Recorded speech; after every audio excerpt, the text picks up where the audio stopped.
If you don't like selling, you should really take the time for yourself to practice it and learn it, because all of life is sales.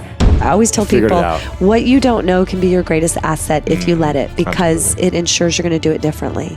We're doing things the way either someone else showed us how to do it, or we saw and learned from watching. And real change only happens when you do it different than everybody else. Top 10, I got a top 10. Got my motivation high for my top 10. Gotta learn from the wise women and men. All my life, like 9 and 9. For my top 10, top 10, 9 and 9. This one's for my top 10. Need motivation? Watch Top 10 with Believe Nation. Hey, it's Evan Carmichael, and this channel was created to help you overcome the #1 challenge that is holding you back, a lack of belief in yourself. You watch these videos because you know there's something more inside you too. You have Michael Jordan level talent at something. So get ready to stop being afraid to fail, practice the skill of selling, and have a vision with Sara Blakely and my take on her top 10 rules of success to give you the confidence, motivation, and belief that you need. Enjoy. Okay, let's kick it off with rule #1. Don't be afraid to fail. My father, growing up, used to encourage my brother and me to fail. And that he would say at the dinner table, "What have you guys failed at this week?" And if we didn't have something to tell him, he would actually be disappointed. And I can remember saying, "Dad, I tried out for this and I was horrible." And he'd high-five me and say, "Way to go." And what he was doing was reframing my definition of failure. I didn't realize it at the time, but for my brother and myself, failure ended up becoming not trying versus the outcome. Rule #2, practice the skill of selling. What is it about selling that you actually enjoy that you think most people don't enjoy selling? So what is it about selling that you actually enjoy? Well, okay, this is the first thing I'm going to say. If you don't like selling, you should really take the time for yourself to practice it and learn it, because all of life is sales. I mean, whether you're an accountant, whether you're a stay-at-home mother and you're trying to sell your kids on why they need to go to bed at a certain time, or they need to do something that you need them to do. In an interview, you have to sell yourself. I mean, and so I think it's really important to be able to do that. And hardcore door-to-door sales was incredible groundwork and laid the foundation for me to be able to do Spanx, because when I started Spanx, the first 2 years that I was cold calling all the manufacturers in North Carolina, I only heard one word. No. Yeah. I mean, no, no, no. And because I had training and just knew I'm going to keep going till I get that yes, that's the reason that I was able to get through that stage. Rule #3, have a vision. When I was in my late 20s, I saw myself on the Oprah Winfrey Show. That was my Polaroid picture. I don't know where you want to be or where you're headed, but I really feel like you should see it first. And maybe you're sitting at a table with world leaders, maybe you're driving a certain car, maybe you have certain flexibility in your life from a hour standpoint, whatever it is. For me, I was sitting on the stage with Oprah, and for the next 10 to 15 years of my life, it felt like I was filling in the blanks. I was really curious what I was talking to Oprah about, and I couldn't wait to find out, because I saw myself there and we were talking, and I remember always thinking, what are we talking about? I can't wait to figure this out. And if anyone had come up and whispered to me, "It's footless pantyhose," I would have said, "You're crazy." Rule #4, expect to hear no. If you're doing something that hasn't been done before, or you want to really make change, you have to expect the word no, and you have to expect resistance and that people think you're crazy. If people don't think you're crazy and you don't hear the word no, you're really not breaking ground. So don't worry about it if you're hearing that. You know, so I heard a lot of no. I made a lot of fumbles along the way, through manufacturers. That one manufacturer went out of business and only gave me a week's notice and almost put Spanx completely out of business. And I had to scramble to figure, literally just owning a business is dealing with obstacles. Right. All day, every day. That's what it is. It's like, how am I going to take this lemon and turn it into lemonade, and then take it a step further and make a lemonade stand and then sell the lemonade with it? Also, if you want to hear from other successful women entrepreneurs, check out my 254 Girl Boss series. It's free. The link to join is in the description below. When I was selling copiers door to door, I had a very clear vision of what my life was going to be like. From day one, I never tried to hide that I was the girl in my apartment with the red backpack. Rule #5, protect your ideas. I didn't tell anybody my idea for 1 whole year. And it's very important to tell the people that can help move your idea forward, but I didn't share it for validation purposes, and no one had shared that with me. It was sort of a gut feeling. But ideas are the most vulnerable in their infancy, the moment you have them. And this is the moment that we always want to turn to a friend, a coworker, a husband, and tell somebody the idea. Well, the minute you tell somebody the idea, ego has to get involved. And then you end up spending all of your time defending it and explaining it rather than pursuing it. So I feel like more than anything, the reason why I'm not still selling fax machines is because I kept it a secret for 1 whole year. And all my friends and family can tell you, they would say is, Sarah's working on some crazy invention, we don't know what it is. And after 1 year, I sat them all down. I said, okay, guys, it's footless pantyhose. I mean, you should have seen their faces, like, what? And out of love and concern, I heard, if it's such a good idea, why hasn't somebody else done it? And sweetie, if it is such a good idea, you'd use your life savings, and the big guys might knock you out of the water in 6 months. And until I'd invested this much of myself in this, I think if I had heard that a year ago when I cut the feet out of my pantyhose that day, I'd still be selling fax machines. Rule number 6, take calculated risks. Being an entrepreneur is about taking risks, but it's about taking very calculated risks and being, protecting the downside. So I didn't quit my job selling fax machines until I had already invented the product. I was working on it at night and on the weekends for 2 years. I was driving around North Carolina where most hosiery was made, begging a bunch of manufacturing plants to help make it. And I didn't quit my job until I had already landed Neiman Marcus, Saks Fifth Avenue, and got a call from Oprah. Just a typical day. Then I was like, okay, I feel confident to quit, but I needed the income that was coming in and I needed my health care benefits. And I was working out of my apartment in Virginia Highlands, and I ran Spanx out of my apartment for 2.5 years. And it was crazy. I mean, I had semi-trucks pulling up twice a week to this apartment, and my neighbors were like, what's happening? What's going on? But I was so conservative with my finances in the beginning. I was very scrappy, and still am really scrappy. Rule number 7, have courage. I always tell Figured people it out. what you don't know can be your greatest asset if you let it, because absolutely. it ensures you're going to do it differently.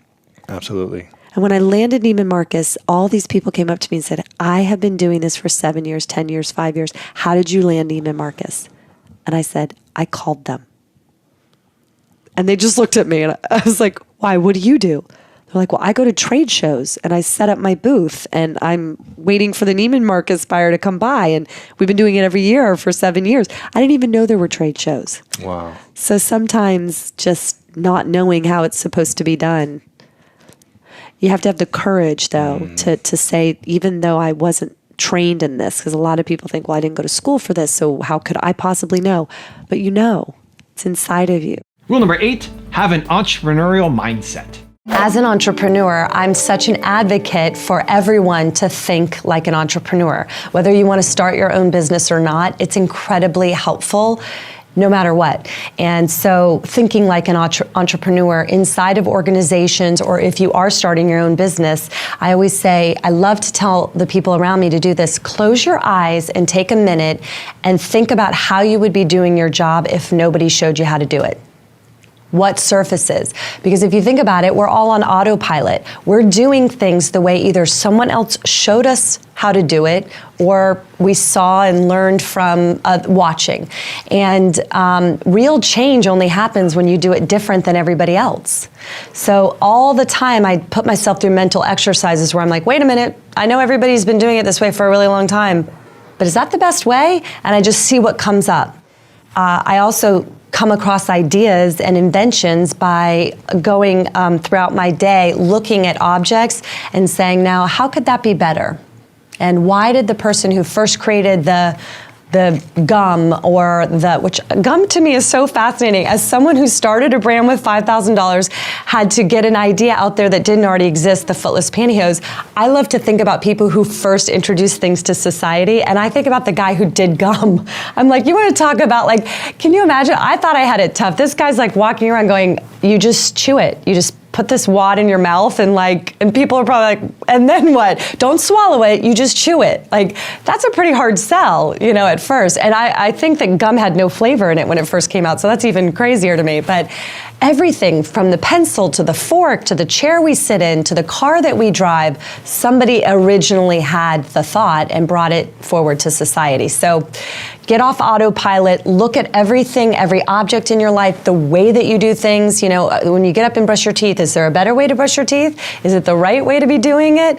And see what comes. Rule number 9, don't seek validation. I didn't have focus groups. I wasn't seeking a lot of outside opinions. I always say that an idea is its most vulnerable in the moment that you have it. And it's also human nature that in the moment that we have an idea, we want to turn to our coworker, our friend, our husband, our wife, and say, here's my idea.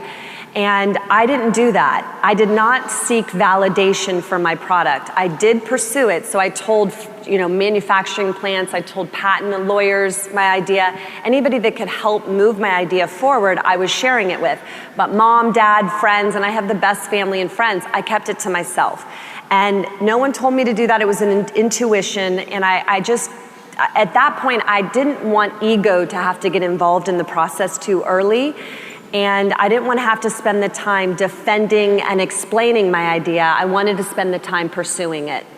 And I truly believe that had I not done that, Spanx wouldn't exist. And rule number 10, the last one before a very special bonus clip, is have fun. I heard that actually you love music and art, which is awesome. And I also heard that there's a special song out there, maybe A Wink from the Universe, that's one of your favorite songs. I just wanted to know a little thing about that, what it is and why it's special to you. Okay, I thought maybe you were about to sing it to me. I got so excited. Maybe I will.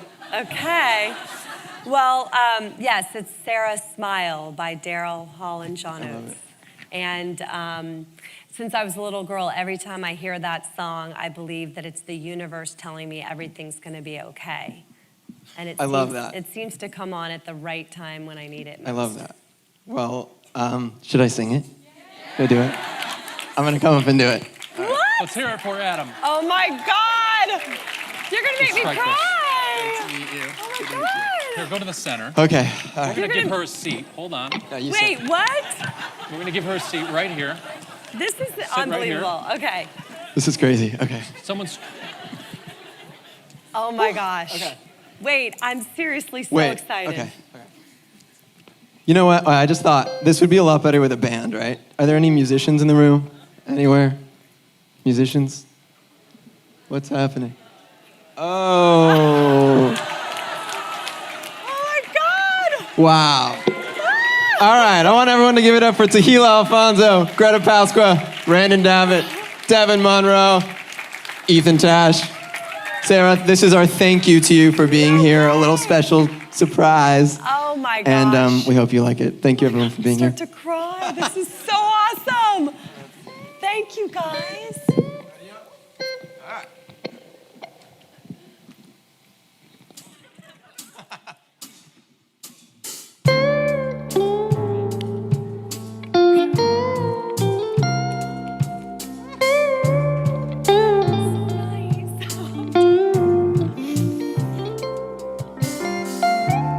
Baby hair with a woman's eyes, I can feel you watching in the night.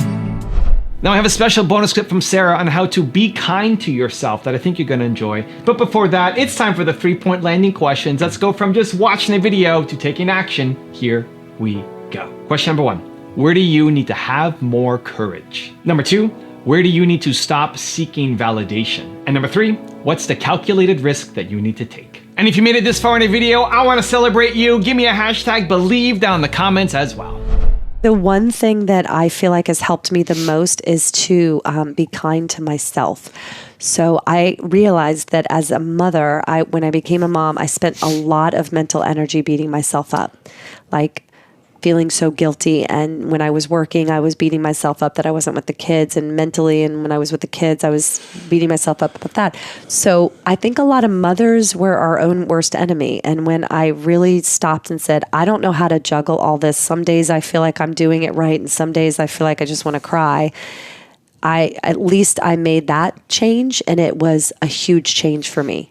I just catch myself when I start doing that to myself, and I change it to kindness and forgiveness. As opposed to beating yourself up. Yeah, I'm just like, okay, it's all right. Yeah. And then that helps me stay more present also.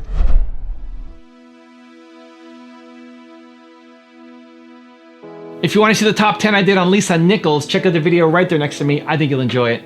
Continue to believe, and I'll see you there. What if you change your dance with fear?